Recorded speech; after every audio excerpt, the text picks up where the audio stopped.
Bonjour, bienvenue à cette première capsule herboriste de Fleurs au vent. Je me présente, je suis Élise Dumouchel, je suis biologiste et herboriste et aujourd'hui, je vous parle de Lusnée barbu.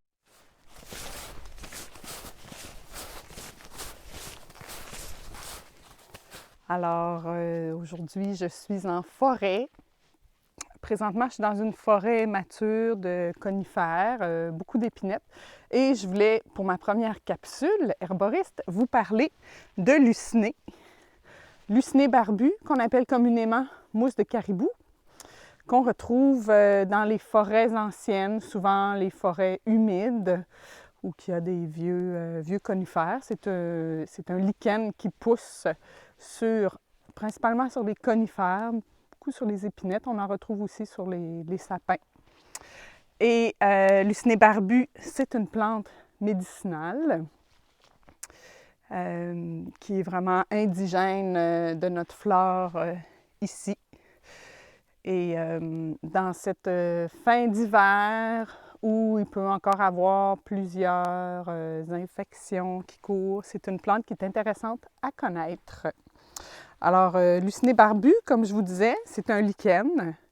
Lichen qui est une association d'une algue avec un champignon et qui pousse accroché aux branches des arbres. Ce n'est pas une plante parasite, c'est vraiment une plante qui vit en association avec les arbres, donc elle n'apporte pas de quoi de bénéfique à l'arbre. Mais elle va utiliser l'arbre comme support pour pousser. Donc, comme c'est un lichen, ici on ne parlera pas de la plante, on va parler du thalle. Et donc, le thalle de Lusnée va être accroché à la branche, ici, à la base.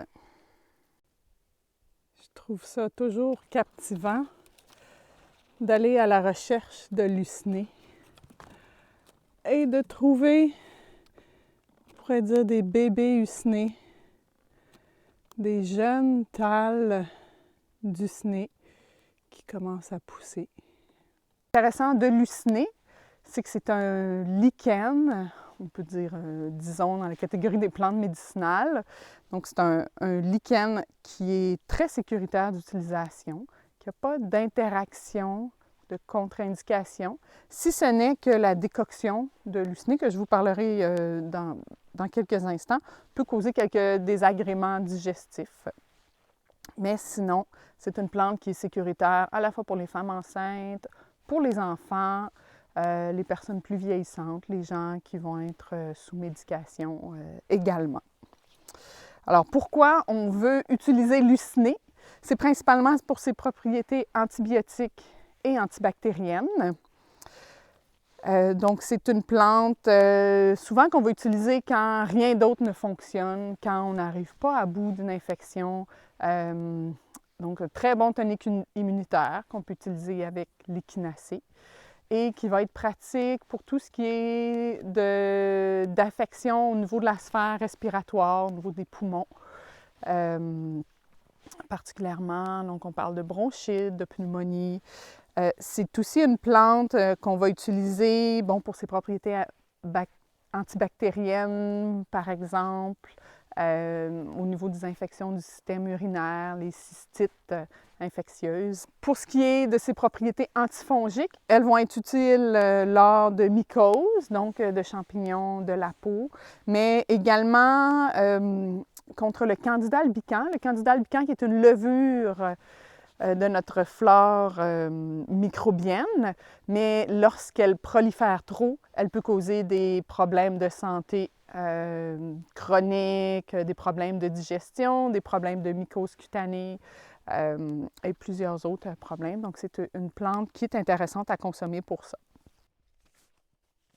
Si vous souhaitez utiliser Lusnée, je vous conseille de faire votre propre récolte en forêt. Très facile.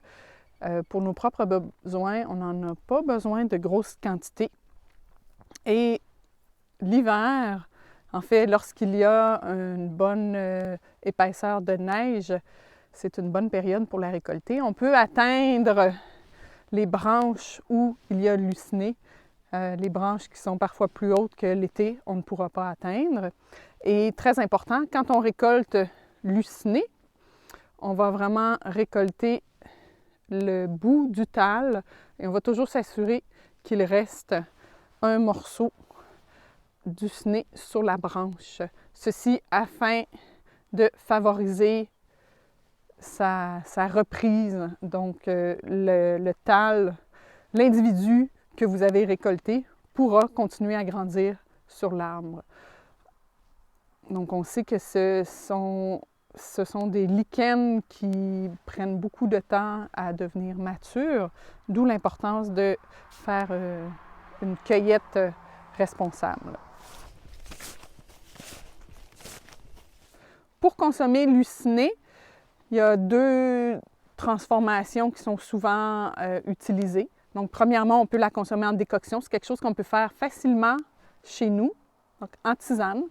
On va prendre environ, pour 1 litre, on calcule 1/2 à 1 cuillère à table du lucné, du lichen, qu'on va mettre dans 1 litre d'eau. On amène à ébullition et on fait mijoter une quinzaine de minutes. Par la suite, la décoction est prête à boire. On la filtre, évidemment, avant de la consommer. Sinon, on peut aussi la consommer en teinture mère. Souvent, on va la retrouver dans des teintures mères qui sont faites avec de l'alcool. L'alcool extrait mieux les principes actifs. Donc, ces teintures mères-là, on peut souvent les retrouver dans des boutiques de produits naturels.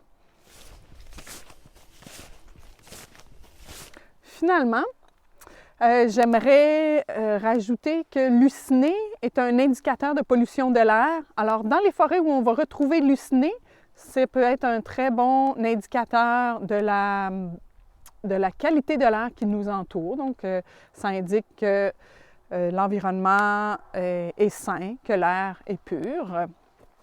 Et je vous rappelle de toujours vous assurer de faire des cueillettes éco-responsables pour s'assurer de la pérennité de la plante. Alors, je vous remercie beaucoup pour votre écoute.